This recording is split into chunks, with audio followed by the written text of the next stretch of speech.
तुम्हारी ट्वेंटीज का एक ऐसा चैलेंज है जिसके बारे में बहुत कम लोग बात करते हैं, और वो है अकेलापन। जब हम स्कूल में होते हैं तब हमारे आसपास हमेशा लोग होते हैं, फ्रेंड होते हैं, क्लासमेट होते हैं, एक फिक्स्ड रूटीन होता है। लेकिन जैसे ही हम ट्वेंटीज में एंटर करते हैं सब कुछ बदलना शुरू हो जाता है। कुछ दोस्त अलग कॉलेजेस चले जाते हैं, कुछ जॉब्स में बिजी हो जाते हैं, कुछ रिलेशनशिप्स खत्म हो जाती है, और धीरे धीरे हम रियलाइज करते हैं कि लाइफ उतनी सिंपल नहीं है जितनी पहले लगती थी। सबसे अजीब बात यह है कि अकेलापन का मतलब हमेशा अकेला होना नहीं होता।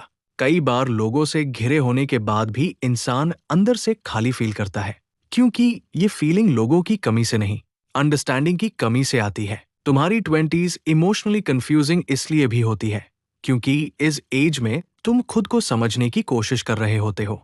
तुम अपना करियर फिगर आउट कर रहे होते हो, अपनी आइडेंटिटी फिगर आउट कर रहे होते हो, अपना फ्यूचर फिगर आउट कर रहे होते हो।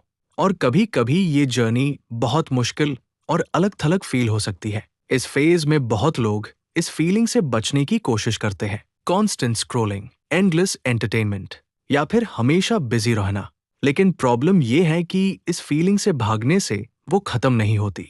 वो सिर्फ कुछ देर के लिए छुप हो जाती है और फिर वापस आ जाती है। शायद इसे हैंडल करने का पहला स्टेप ये समझना है कि कभी कभी अकेला फील करना कोई वीकनेस नहीं है। ये ह्यूमन एक्सपीरियंस का एक नॉर्मल पार्ट है। हर इंसान किसी ना किसी पॉइंट पर इसे गुजरता है, और कई बार लाइफ के सबसे इंपॉर्टेंट लेसन्स भी तब मिलते हैं जब तुम अपने साथ वक्त स्पेंड करते हो, जब कोई डिस्ट्रैक्शन नहीं होता, जब तुम खुद के थॉट्स के साथ बैठे होते हो।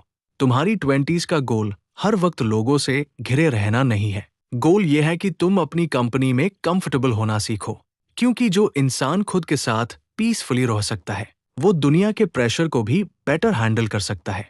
और शायद मैच्योरिटी का एक साइन ये नहीं है कि तुम्हारे पास कितने लोग हैं, बल्कि ये है कि जब तुम अकेला होते हो तब भी तुम खुद को खो नहीं देते।